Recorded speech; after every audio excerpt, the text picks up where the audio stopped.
pero ustedes no ven como la salida de la sangre tan fuerte. Y la capilar es un sangrado superficial y generalmente se va a controlar con presión. ¿Cuál creen ustedes que ven en un alveolo post-extracción?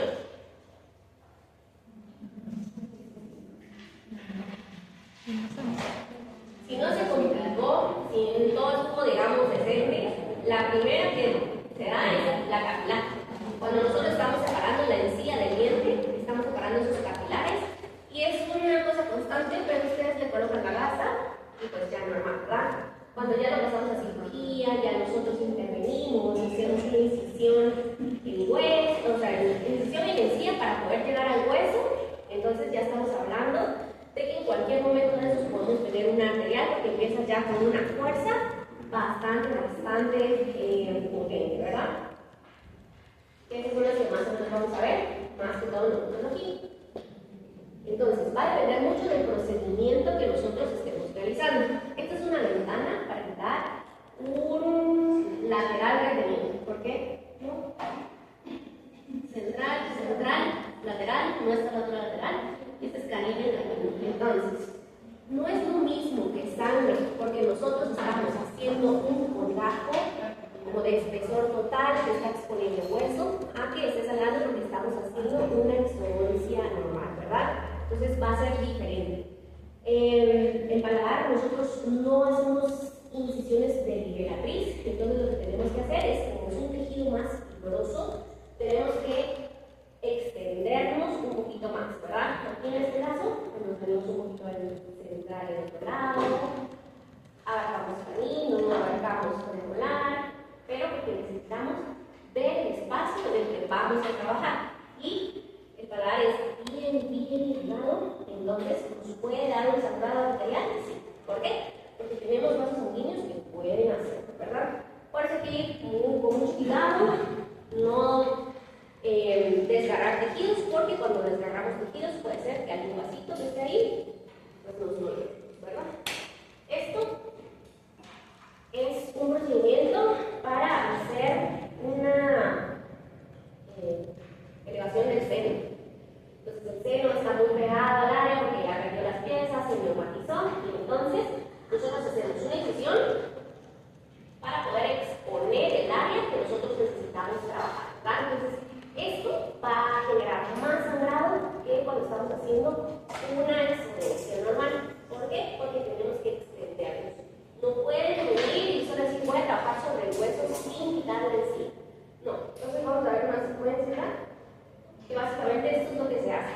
Se expone el área, se realiza una ventana.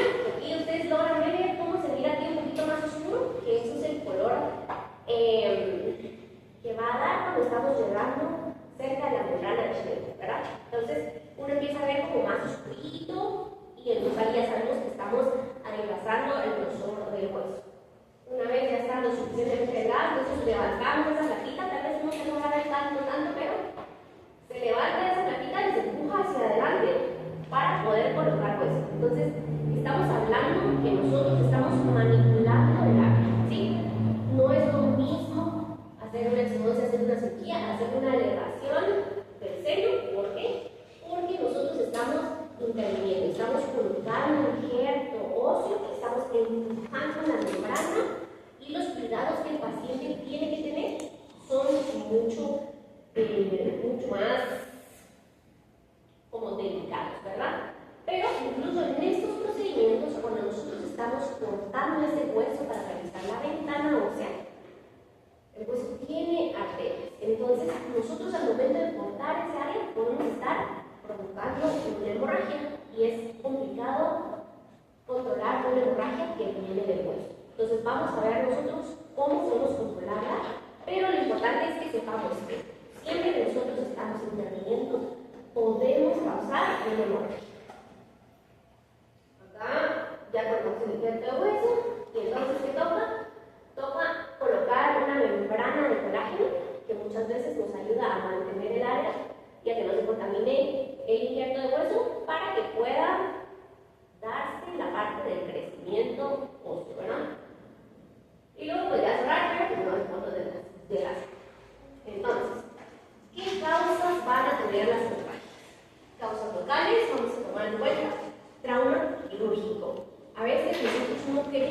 durante una experiencia como provocar mayor cosa, pero se nos va el elevador, ¿sí? Rasgamos la encía y entonces empieza a sangrar más. ¿Por qué? No es que ustedes querían hacerlo intencionalmente, pero todo el tejido que nosotros manejamos en boca tiene vasos sanguíneos. Entonces, si se les va el elevador, y por eso siempre, aunque les tratamos de recordar, que utilicen gasas tanto en bucal como en igual, para dependiendo de dónde estén trabajando, para que si llega a pasar eso, pues no vayan a lastimar ninguna otra parte. Por lo general se rasga la encía donde estamos trabajando, pero no es la única que puede lastimar. Puede ser que tenemos tanta fuerza o estamos colocados de una forma en la que el elevador se nos va y se nos va para el paladar del paciente, ¿sí? Se nos va por la garganta, se nos va por el piso de boca. Entonces, tenemos que ser cuidadosos en cuanto a la fuerza que ejercemos y también en cuanto a los cuidados que nosotros tenemos para que esto no pase. Laceración de vasos, que es lo mismo, ¿verdad? Muchas veces pasa porque no tenía que pasar, pero empieza como a hacer algún movimiento. Tenía una encía que estaba medio unidita y de repente pues ya se rasgó, se fue, empezó a sangrar más y toca ponerle puntos de sutura. ¿Por qué? Porque si no, no va a cicatrizar normal, no va a parar el sangrado o dependiendo del caso que se les presente, ¿verdad? Desplazamiento del colágeno, que a muchos pacientes les pasa. De repente, ustedes lo dejaron bien, le pusieron su gasa, terminaron su exodoncia, está hermosa, pero es que el paciente, aunque uno les diga que lo escupa, empiezan a escupir, mire doctora, estoy mal, porque ya llené una cubeta de las escupidas que estoy dando. Y uno de que no tenía que escupir, ya desalojaron el cuerpo, ¿verdad? Entonces, sabemos que este proceso será muchas veces dependiendo de la edad del paciente, su rutina, medicamentos, se puede dar esa formación del coágulo una vez. En pacientes jóvenes, si se cae el coágulo, muchas veces vuelven a generar uno nuevo. Pero en pacientes ya un poquito grandes, que padecen un par de enfermedades, es muy difícil que el coágulo se vuelva a formar y entonces ya empieza con algo seco, infecciones, cosas que pueden dar hemorragia. Una vez se cae el coágulo y de repente el paciente está con hipertensión arterial, no se forma el coágulo, hay un sangrado constante, que es lo que a nosotros nos va a llamar la atención, ¿verdad? Cuando hay una infección local o irritación mecánica del sitio quirúrgico, que nos referimos básicamente a lo que nosotros ocupamos cuando estamos haciendo algún procedimiento. Más que todo, cuando ya involucramos con cirugía, ¿verdad? Muchas veces en exodoncia, solamente si un paciente ya cuenta con un predisponente A, entonces vamos a hacer causas sistémicas que vamos a sospechar cuando el sangrado es excesivo o difícil de controlar. Muchos pacientes vienen y dicen, yo tengo problemas con la cicatrización. A mí, ¿cómo me cuesta que me pare el sangrado? ¿Sí? Entonces, sabemos que hay un problema de base, no sabemos tal vez cuál, pero tenemos que saber que pues, hay algo que el paciente no está haciendo normalmente. Entre estas causas sistémicas, vamos a ver que el paciente está tomando anticoagulantes. Por lo general, va a ser warfarina, heparina, rivaroxaban, y también hay antiagregantes plaquetarios. Entre esos está la aspirina y el clopidogrel. Todos entran dentro de los medicamentos que van a afectar la formación del coágulo del paciente, pero por diferentes cosas, ¿verdad? Estos son anticoagulantes, como que van a mantener todo el tiempo el paso del flujo sanguíneo como más constante. Y estos antiagregantes plaquetarios lo que hacen es ir a las plaquetas y afectar las plaquetas para que no se formen tapones plaquetarios, ¿verdad? Entonces, hacen casi lo mismo, pero utilizan diferentes mecanismos para poder lograrlo. Entonces, tenemos que saber más o menos qué es lo que está tomando nuestro paciente. Cuando son antiagregantes plaquetarios, por eso es que sí se puede, en muchas ocasiones, si el médico dice que sí, dejar de tomarnos un tiempo, porque esto se agrega a las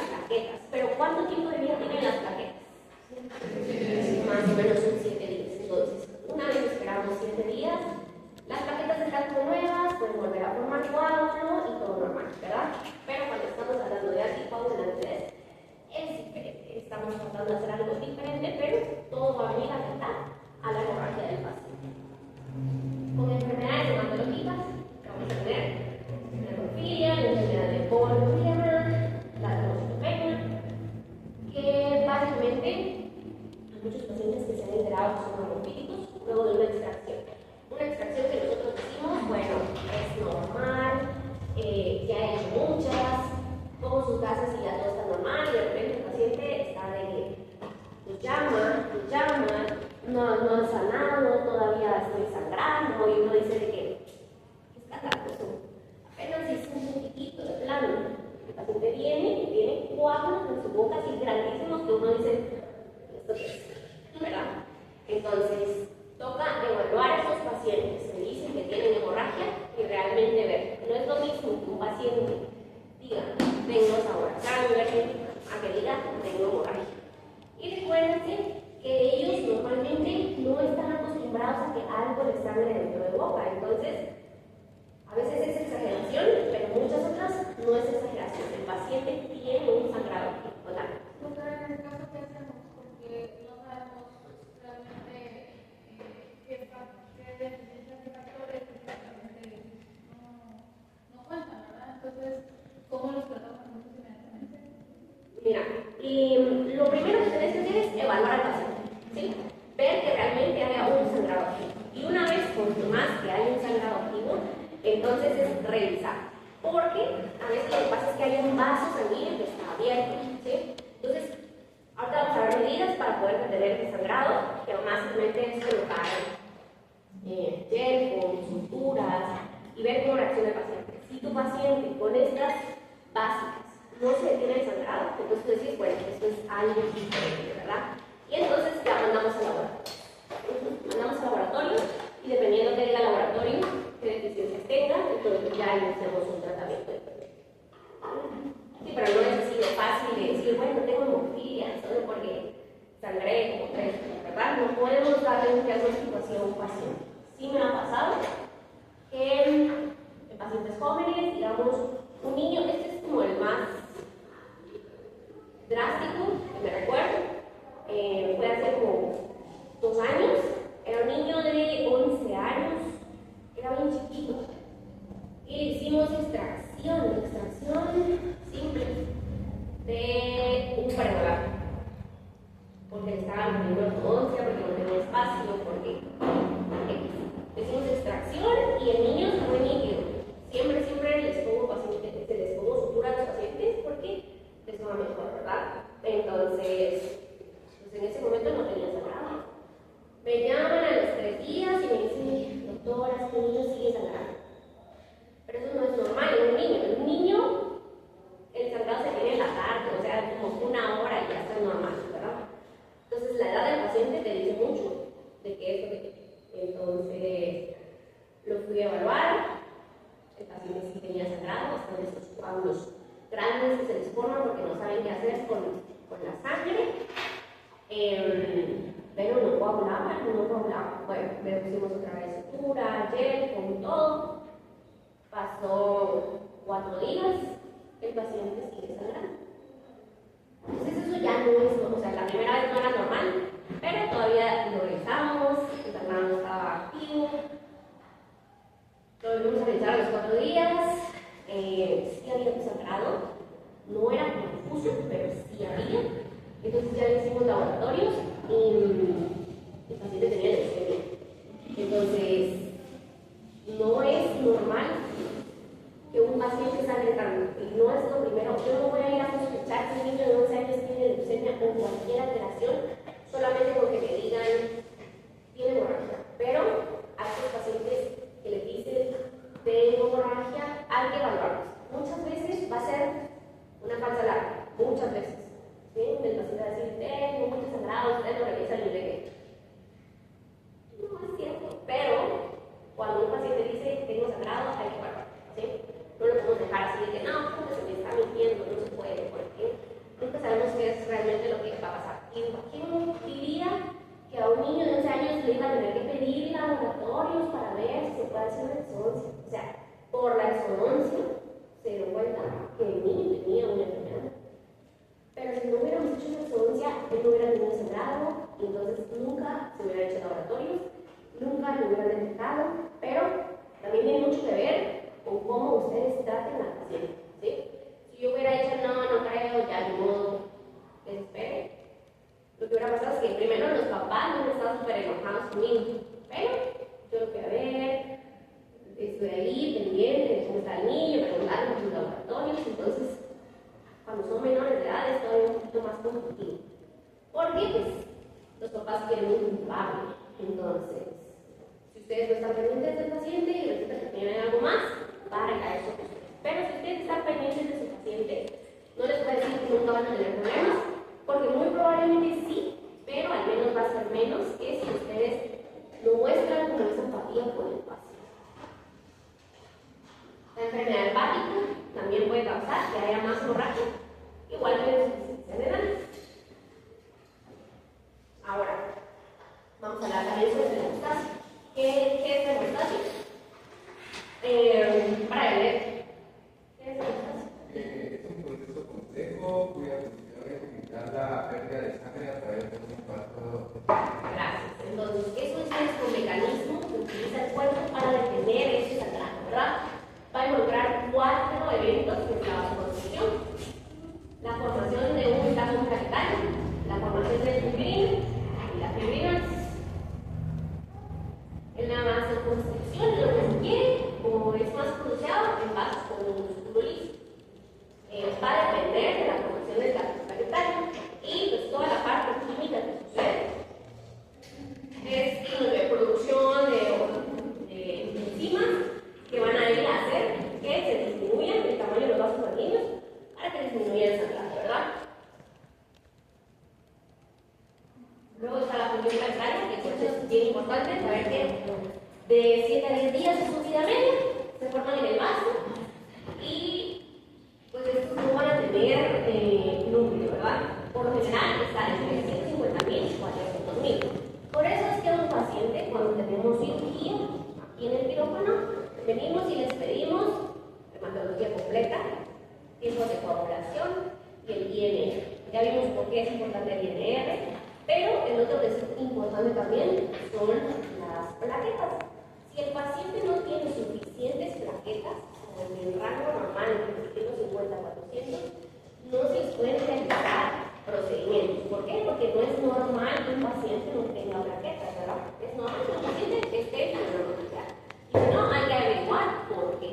¿Sí? Muchas veces es porque les da dengue, porque están pasando por un proceso de anemia, porque donaron sangre y como que al inicio no están funcionando, ¿verdad? Luego ya se recuperan, pero hay que saber más o menos por qué, ¿verdad? Ahí hablaba también de la enfermedad de von Willebrand y eso también va a afectar la función plaquetaria. La coagulación, que pues se va a dar por esta secuencia de que disminuye el tamaño o la luz de los vasos sanguíneos, hay mucha correlación de enzimas que van a ir a colocar ese tapón plaquetario y así es como se va a ir dando la coagulación, ¿verdad? Se va a ir dando un coágulo que va a hacer el tapón de todo lo que está pasando en ese vaso. Y la fibrinólisis, esa coagulación tiene como la fibrina y la formación de fibrina. Y la fibrinólisis es que ese coágulo no se acaba para siempre, ¿sí? Una vez ya hecho el tapón, ya se cerró el vaso sanguíneo, entonces todo lo que está llegando para poder cerrar se tiene que deshacer, se tiene que desaparecer para poder formar nuevamente lo que teníamos antes. Esto va a ser cicatrización, sí, en boca también hay cicatrización, ¿verdad? Vemos como tejido que está un poquito más engrosado, endurecido, como más blanquecino, porque tiene más fibrina que colágeno, entonces sí se va a notar. Lo único es que la boca es bien agradecida y no se nota tanto, pero luego de tantos procedimientos en la misma área, entonces sí se nota mucho. ¿Qué vamos a hacer nosotros en nuestro consultorio dental? El manejo aquí habla de un enfoque escalonado.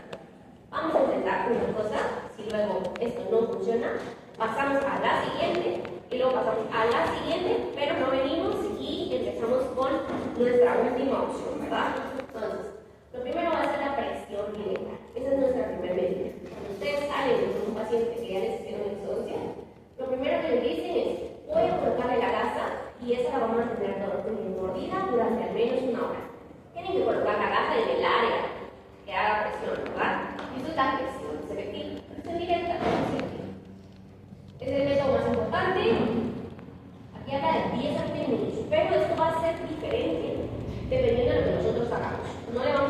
10 a 20 minutos a un paciente que le hicimos una elevación de la membrana del seno. No va a ser lo mismo, ¿sí? Mientras nosotros mantengamos esa presión, estamos haciendo que se detenga el sangrado. Entonces, una exoncia del niño, voy a mantenerlo solo como 10 minutos, ¿verdad? Porque, ya les digo, ellos normalmente cicatrizan, cierran muy rápido. Pero en un paciente adulto, si ustedes están atendiendo a alguien de 80 años, 85 años, y le dicen que solo lo mantenga 15 minutos, lo más probable es que va a decir, llamar y decir, bueno, fíjense que sigo sangrando. Entonces, ¿qué hacen ustedes? Aumentar el tiempo que realizan selección de presión directa. Sí. Si nosotros dejamos una hora al paciente, sabemos que se va a formar el coágulo y al menos le va a dar chance a que no lo bote tan fácilmente, ¿verdad? Ya va a depender más o menos de qué haga el paciente y todo lo demás. Pero si nosotros no vamos a dejarle de 10 a 20 minutos, vamos a dejarle, porque si hacemos una exoncia, al menos una hora. Si hicimos las 4 cordales, entonces le vamos a dejar al menos 2 horas, ¿verdad?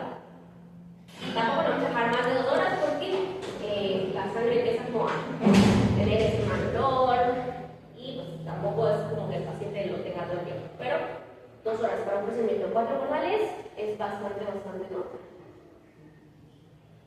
Si no funciona, ustedes ya colocaron la gasa, no funcionó, segundo paso es anestesia con vasoconstrictor. Dependiendo también del paciente. Si su paciente no puede utilizar anestesia con vasoconstrictor, no le vamos a colocar anestesia con vasoconstrictor. Estamos hablando de un paciente normal, sano, o que ya evaluamos si tiene alguna enfermedad sistémica, pero que dijimos, bueno, sí podemos utilizar anestesia normal, ¿ok? Vamos a quitar lidocaína con epinefrina y eso va a producir vasoconstricción, que es lo que normalmente nosotros colocamos para que no nos sangre durante el procedimiento, e incluso los que entran al quirófano se dan cuenta que en inferior ponemos anestesia infiltrativa, no por el efecto anestésico, sino porque necesitamos esa vasoconstricción, que cuando yo haga una incisión no esté sangrando, ¿verdad? Entonces eso también nos ayuda para disminuir el sangrado. Una vez disminuye el sangrado, la presión va a terminar de hacer el efecto. Si es un vaso sanguíneo muy grande, no sé si alguien cuando entra a sus turnos de cirugía ha visto un vaso sanguíneo que realmente esté grande. Aquí es poco probable porque los procedimientos realmente son cordales, podría ser, pero muy poco frecuente. Que pase, ¿verdad? Es más cuando estamos haciendo como tejido blando, que va a dar como algún émbolo fisurado puede llegar a dar una hemorragia bastante grande para los que han entrado al quirófano, ¿verdad? Si nosotros visualizamos, vemos de dónde sale el vaso sanguíneo que está dando, entonces lo podemos hacer una ligadura, que es como con sutura, cerrar el vaso sanguíneo o cauterizarlo, ¿verdad? Para que deje de dar. Si esto no funciona, no vemos de dónde viene, ya hicimos presión, ya colocamos anestesia. También podemos utilizar Gelfun, Suquicel o Colágeno. Que esto es como material. El Gelfun todos lo conocen, que es esa gelatina absorbente, ¿verdad? Tiene como esponjita, y esa esponjita la van a colocar en el alveolo que está dando. No necesariamente tiene que estar dando un chorro, sino es una hemorragia constante, si podemos utilizarlo. Pero también está el Suquicel, que es, ese no parece esponja, parece más como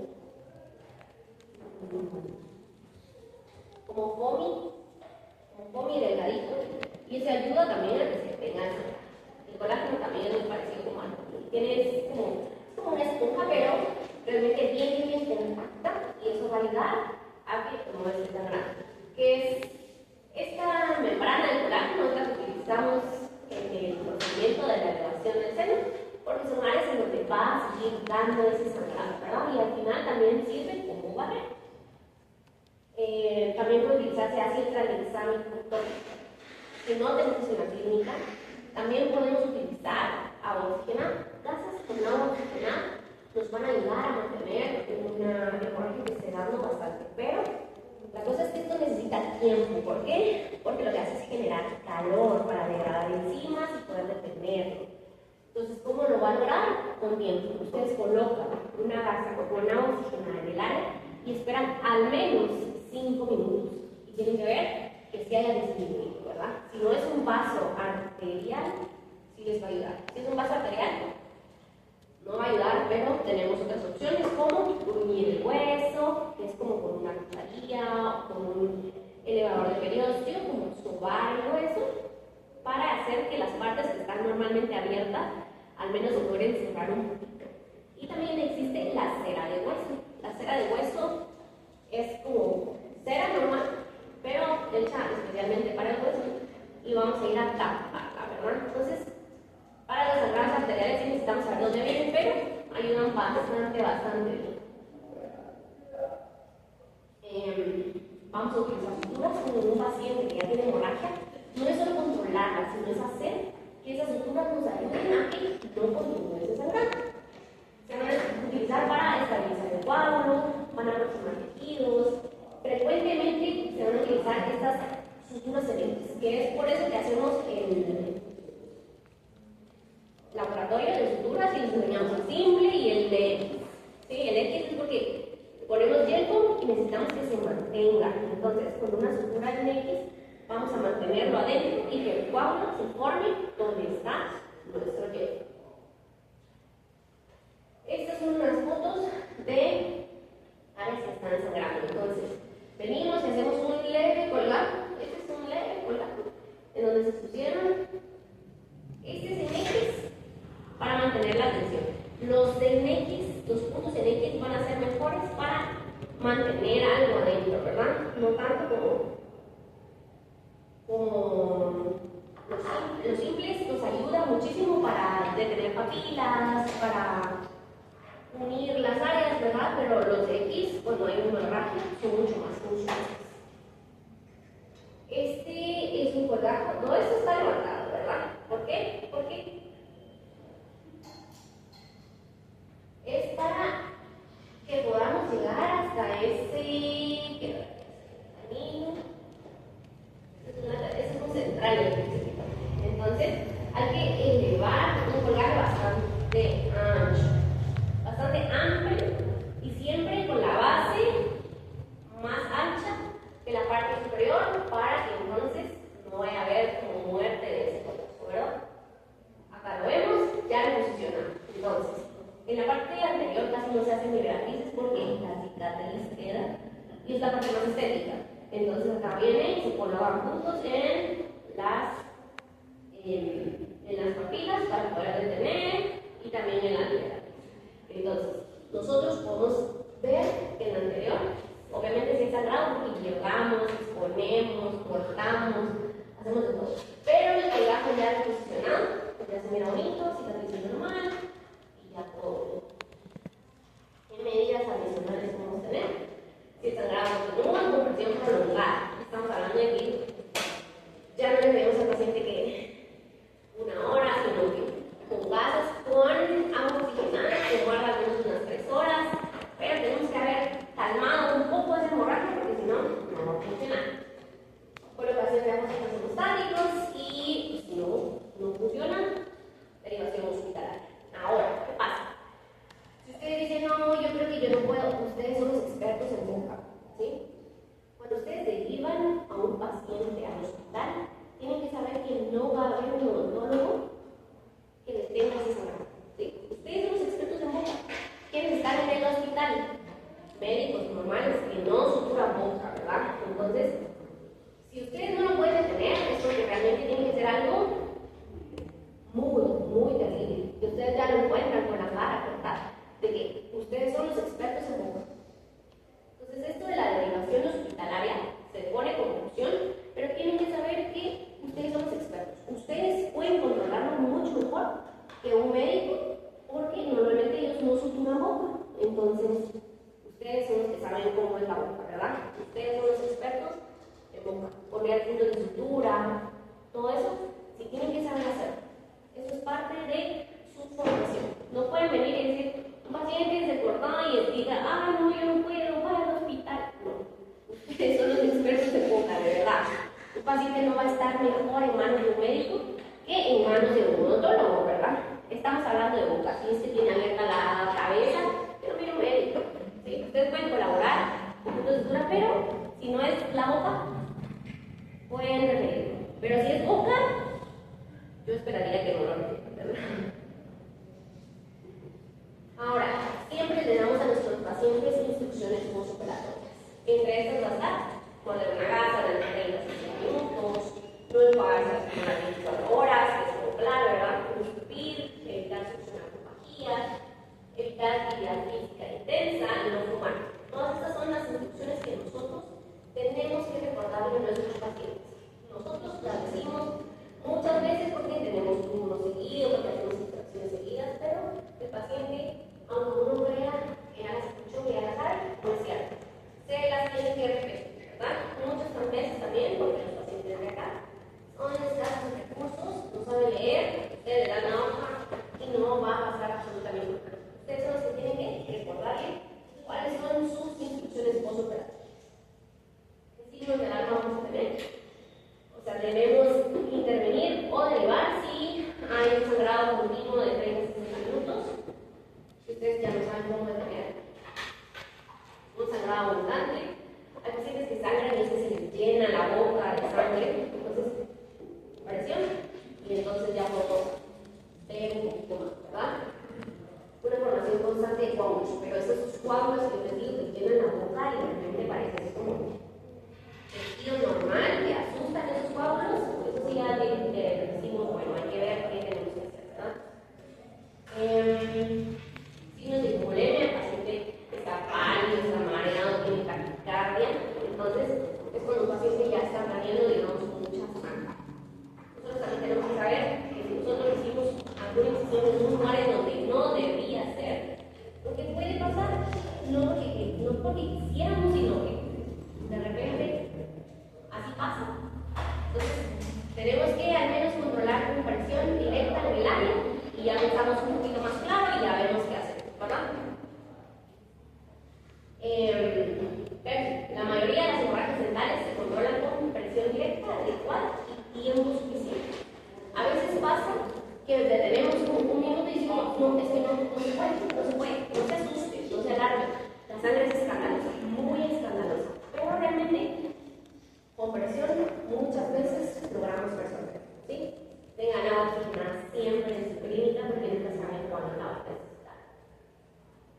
La pérdida de sangre es un adulto sano puede perder hasta 750 ml, que es el 15% de lo que normalmente tenemos en sangre, sin cambios significativos. Te va a ser clasificado como una hemorragia clase 1. ¿Sí?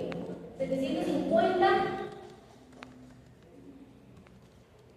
un poquito más que este macho. Entonces es bastante. Para que lleguemos a 750 de sangre en un paciente perdido, o sea, es bastante, ¿verdad? En la hemorragia clase 2, de 750 a 1500 ml, que es ya del 15 al 30%, y va a tener taquicardia, pero la presión arterial no sufre cambios. En la hemorragia clase 3, de 1500 a 2000 ml, ¿y cómo más o menos calculo eso?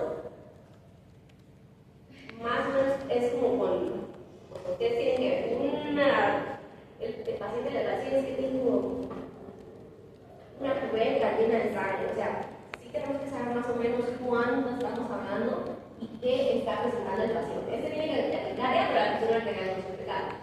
La hemorragia clase 3, taquicardia, taquipnea, hipotensión, oliguria, cambios en el estado mental. Ya el paciente ya perdió del 30 al 40% de sangre que normalmente maneja. Entonces, ya hay cambios en el paciente. Una hemorragia clase 4, con más del 40% de pérdida de sangre que pone en riesgo la vida, son pacientes que ya se van a estar desmayando, ya casi que no pueden con su vida, ¿verdad? Y la pérdida de hasta el 20% se puede reponer con soluciones cristaloides. Estamos hablando de soluciones marinas, soluciones expulsadas, todo eso nos sirve como para ponerlo, ¿no? Y por arriba de ese porcentaje se debe sustituir con concentrado de trocitos, plasma, restos de ya estamos hablando hospitalariamente, ¿sí? Entonces, ¿cómo va a depender de qué les llega a la clínica? Si les llega a un paciente que ya está sangrando, saber qué le pasó y tiene como una toalla grande llena de sangre, pues ustedes tienen que saber que tienen que hacer la presión primero efectiva, pero sí van a tener que llamar a alguien, ¿verdad? Entonces, dependiendo cómo se presente el paciente, entonces ya pueden saber cuál va a ser su muerte. Valoración preparatoria de la hemostasia. La hemoglobina tenemos que tomarla en cuenta y por debajo de 8 gramos por 100 ml va a tener problemas al momento de algún procedimiento quirúrgico. Para procedimientos electivos tiene que estar arriba de 10 y todavía 10 es bajo. O sea, eso si realmente ustedes lo necesitan, así de que no, sin eso no sé. Realmente el paciente está pasando por una anemia, porque está todo tan bajo, ¿verdad? La hemoglobina, por lo general, tiene que estar en 14. Ustedes ven el laboratorio, si miran muy bien, que bueno, está disminuido. Dependiendo de qué procedimiento sea, si es como algo chiquito, sabemos que no se hace mucho, de repente se puede hacer, ¿verdad? Pero abajo de 8 es que ni lo tienen que volver a ver. El paciente va a sangrar por cualquier cosa y no va a detenerse. Entonces, no vale la pena el riesgo. Ahora vamos a hablar un poquito sobre intoxicación aguda por flúor. Y pues esto va a pasar cuando el paciente ingiere una cantidad excesiva de flúor, pero más que todo va a pasar en niños, ¿verdad? Esto es en un periodo corto y va a superar la capacidad del organismo para metabolizarlo o eliminar. El flúor es bueno, pero no es para tratarlo. Entonces, ¿cómo va a pasar? Por una digestión accidental, más que todo en niños, aunque también tenemos pacientes adultos un poquito complejos, ¿verdad? Entonces,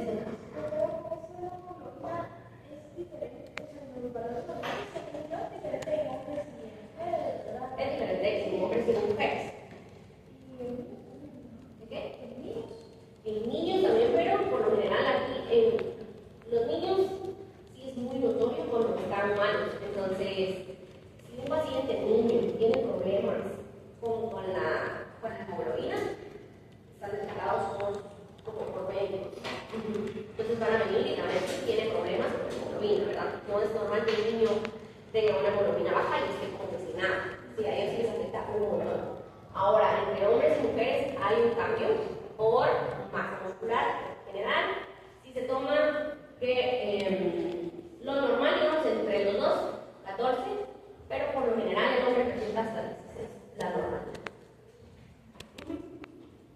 Pero sí podemos tomar como un 14, como normal, que así se puede hacer procedimiento. Entonces, ¿qué va a pasar acá? Ingestión accidental de geles o espumas de flúor. Pasa también mucho en el EPS. Cuando nosotros nos dan aquí las tabletas de flúor para que nosotros lo disolvamos y vayamos a las escuelas y les demos a los niños. ¿Qué pasa?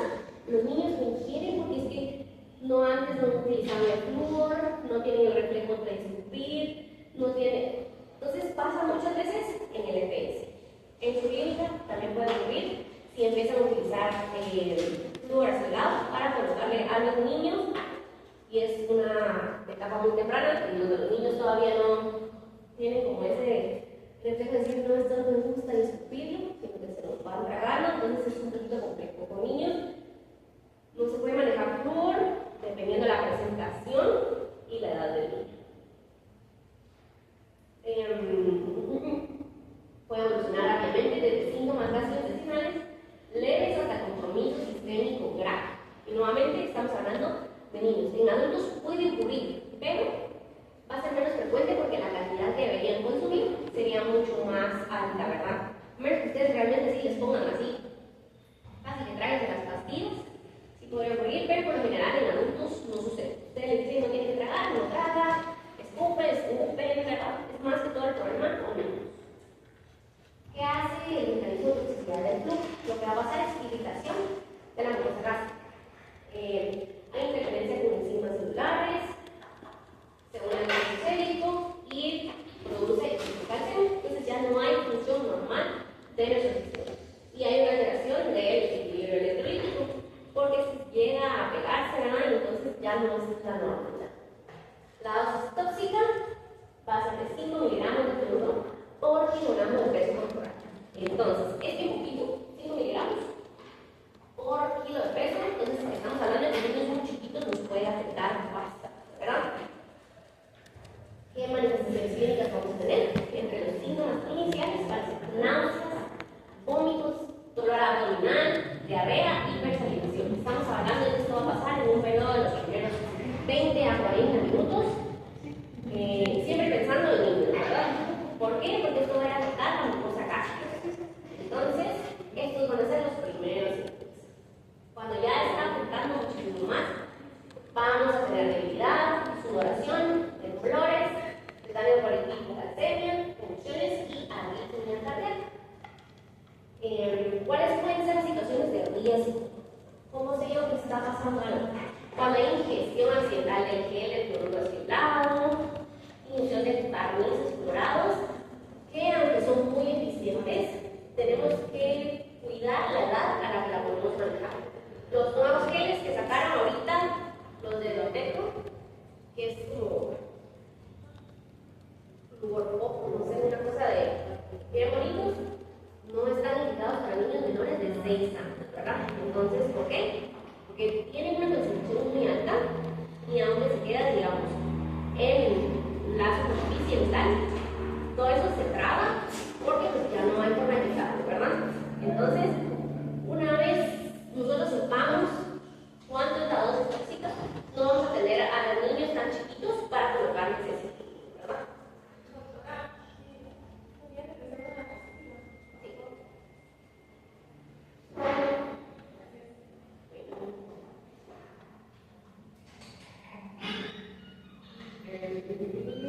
Ingesta de explorados, que por edades, ¿verdad? En función del tipo de niños pequeños, que muchas veces por eso sus pastas son diferentes al adulto, e incluso ahora que se dice mucho del flúor, también cosas malas, entonces hay pastas sin flúor, que ya sabemos que en algunos casos se puede recomendar, pero igual con la cantidad de caries que tienen los niños, pues no es tanto una opción. Lo único es la edad de los pacientes, ¿verdad? ¿A qué los estamos exponiendo? Manejo en el consultorio dental. Vamos a determinar cuál fue la dosis que nosotros le dimos. Peso del paciente, concentración del cloruro y qué cantidad fue la que ingirió. Vamos a tomar en cuenta cuál es nuestra probabilidad de riesgo, ¿verdad? Que son 5 miligramos por kilogramo de peso. Si ellos ingirieron más de 5 miligramos por kilogramo de peso, ya estamos entrando en una intoxicación, ¿verdad? El manejo inmediato, si la ingestión fue reciente y el paciente está consciente, vamos a administrar calcio por vía oral para disminuir la absorción del flúor. Pero no era conseguir calcio, ¿verdad? Es leche, hidróxido de calcio, gluconato de calcio. Muchas veces es provocar el vómito. Porque lo que necesitamos es que saque todo eso de su estómago, ¿verdad? Luego de eso, la observación.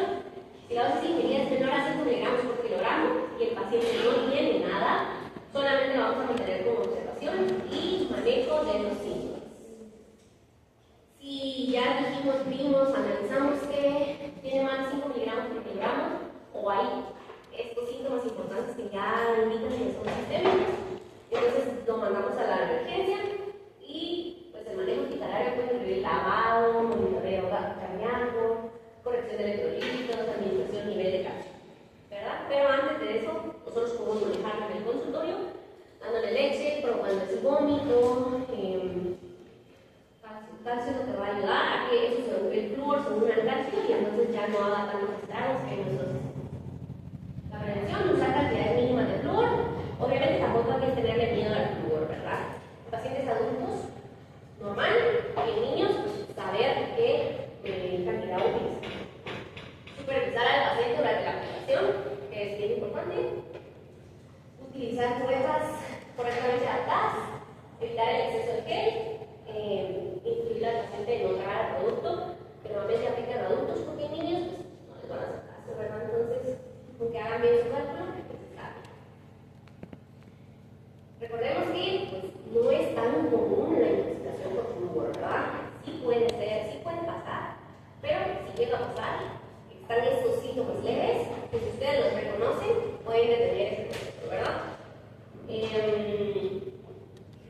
de la dosis que es probablemente tóxica, que es de 5 miligramos por kilogramo de peso, y que los síntomas gastrointestinales son los que van a iniciar con esto, ¿verdad? El tratamiento inicial incluye administración oral de calcio, leche, ¿verdad? Que tomen mucha leche, si no, pues provocar el vómito, pero no se puede tomar la leche porque si no, no están haciendo nada, ¿verdad? Si la dosis supera o hay síntomas sistémicos, pues manden al hospital porque ustedes no le pueden hacer un lavado gástrico a un paciente. Si ya pasó mucho tiempo, más de 20 a 40 minutos, ustedes tienen que mandarlo al hospital. La prevención durante la aplicación es fundamental, saber qué estamos haciendo. Y ya les digo, en el EPS, aquí les dan las pastillas para que ustedes hagan sus días de enjuague, ¿verdad? Entonces ustedes tienen que hacer esa medición bien. ¿Por qué? Porque son niños de escuelitas de escasos recursos a las que muchas veces no han llegado a dar antes esos enjuagues, y como son cantidades grandes de niños, es bien difícil controlarlos a todos, ¿verdad? Entonces, tenemos que saber qué estamos haciendo. Ser conscientes con esa parte. Ahora, vamos al trabajo final. Vamos a tratar de empezar rápido. ¿Dónde están las listas de asistencia? Está hoy escrita medio. Bueno, ¿qué vamos a hacer en el trabajo final de la clase? Cada estudiante va a hacer un recurso educativo digital. Puede elegir de estas modalidades, que es una infografía, un video educativo, un podcast o una página web educativa. Ahora, pueden visitar cualquiera de esos, con los que ustedes se sientan más cómodas, pueden hacerlo. No quiero que me copien toda la información y lo coloquen ahí, les voy a dar ahorita un ejemplo. Y pues obviamente todo va orientado al manejo de emergencias. Entonces, yo les voy a asignar un tema a cada uno y van a manejar 2 por estudiante. El otro, ustedes lo eligen. Yo les voy a dar los temas. Todo esto ahorita se los estoy enseñando así, bien rápido, pero eso se los voy a subir a la plataforma de Moodle para que ustedes tengan las instrucciones claras. Ya estamos.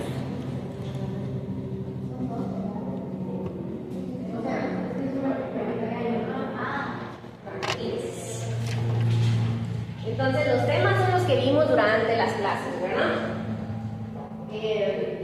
Independientemente de cuál les toque, lo que quiero que aparezca es la definición de la emergencia, etiología o causas principales, signos y síntomas más importantes, factores de riesgo de pacientes odontológicos, manejo en el consultorio, tratamiento inicial y medidas de emergencias, medicamentos utilizados, si yo les mencioné medicamentos, y prevención en la práctica odontológica. Eso es lo que necesito que aparezca en los trabajos, ¿verdad? Obviamente que todo de forma sintetizada, no pueden venir y copiar todo el capítulo del libro porque estos formatos que les digo no son para poner tanta información, ¿verdad? ¿Han trabajado antes infografías? Entonces es información bien elegida, porque la mayoría es dar la información por medio de imágenes, ¿verdad?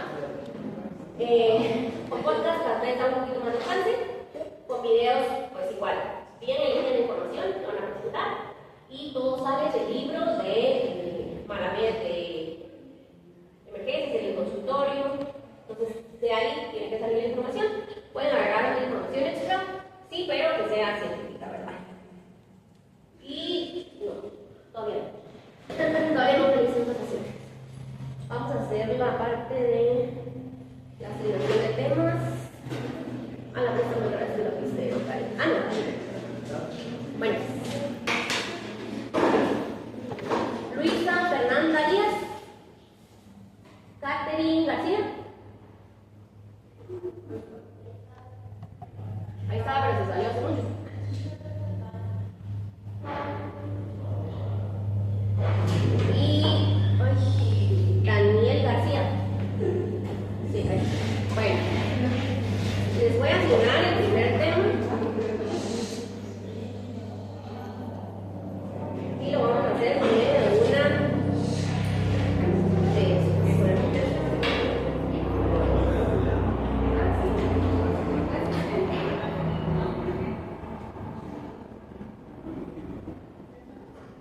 Bueno, a ustedes les va a tocar el que es asignado. Diabetes. Diabetes es el primero.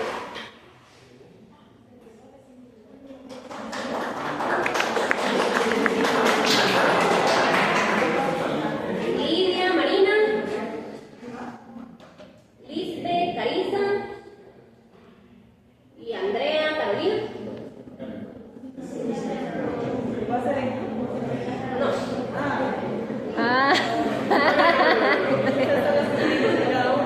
Tema asignado es convulsiones.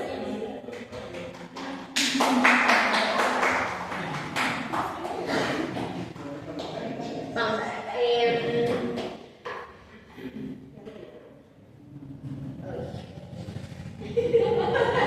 Héctor, Diego y Brian. A ustedes les tocan, pero esto es individual. Yo les estoy asignando una y la otra ustedes la pueden elegir. Ahorita porque por fines prácticos vamos a asignar. No, por ser una porque ya va a salir.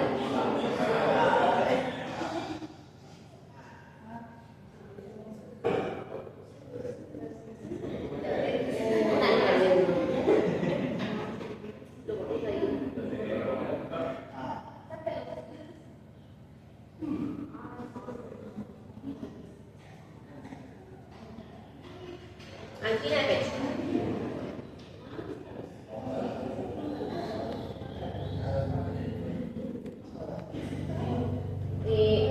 Eduardo José. María José. Catherine Belén.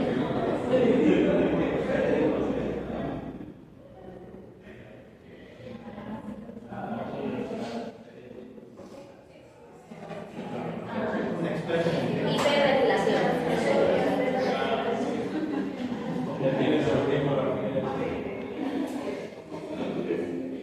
Vamos con Gabriela Montenegro, Lucía Fernández, Karen Daniela. Ustedes les tocan.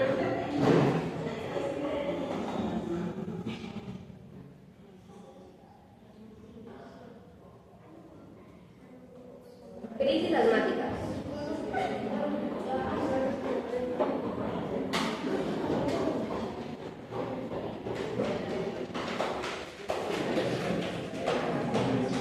Brisa,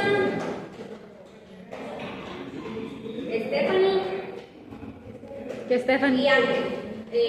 Stephanie. A ustedes les toca. Ya vamos a terminar.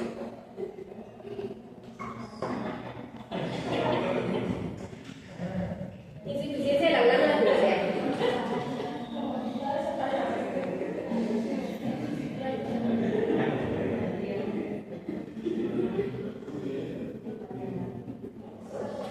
Elizabeth Ramírez. Gillian. Y otra Stephanie Martín.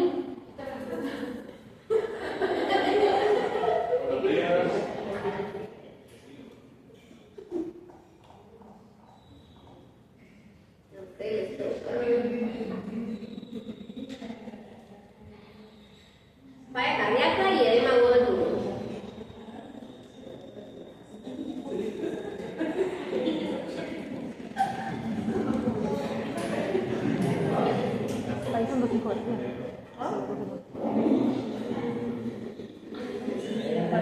Mario René, Diana Michelle, Águila López.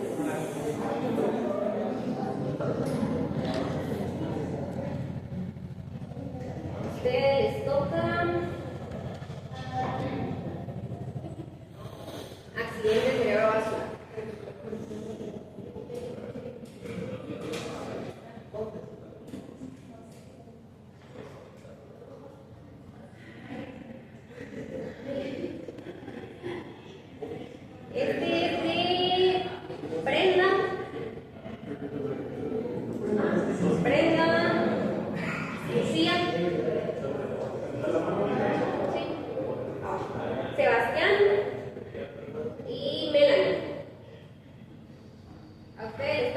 parto con mejor.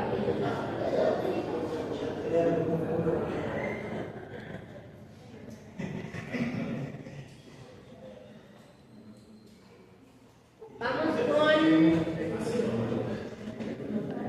Mariam. Stephanie, ¿sabe? Karen, Paola. A ustedes les toca.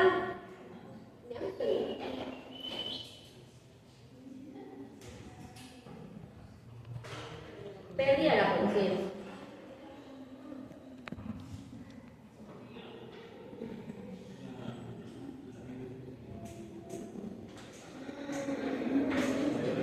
Josué Daniel, Verde y Ana Cristina.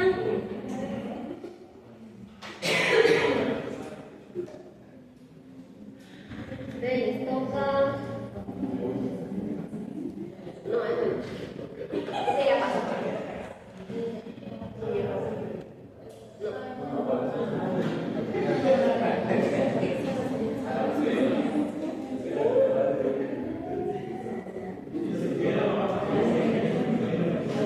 Ciencia de una laguna.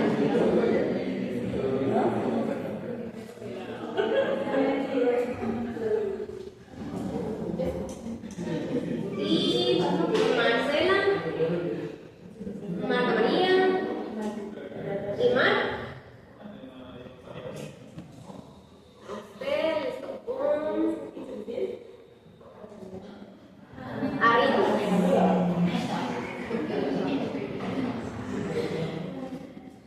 Listo. Entonces no es un trabajo grupal, es un trabajo individual. Y pues ya saben que yo les asigné uno y ustedes tienen que trabajar un extra. Entonces pueden elegir el que ustedes quieran. Ahorita pues las instrucciones se las voy a subir al Moodle para que todos las tengan iguales y se las voy a subir entre hoy y el miércoles. Ahora no terminé las clases, me faltó una, pero pues no la voy a dar al regresar porque ya voy a estar suspendida. Entonces les voy a subir la clase también a Moodle para que la puedan ver, estudiar. Y ahora sí, felices vacaciones.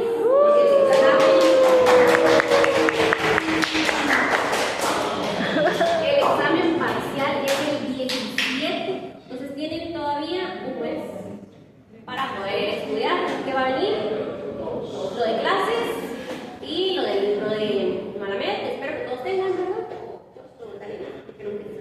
Pero si alguno no lo tiene, igualmente.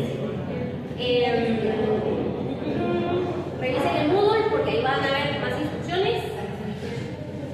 Y pues solamente no sé si alguien tiene alguna duda. ¿No? Un gusto darles clase. Ahí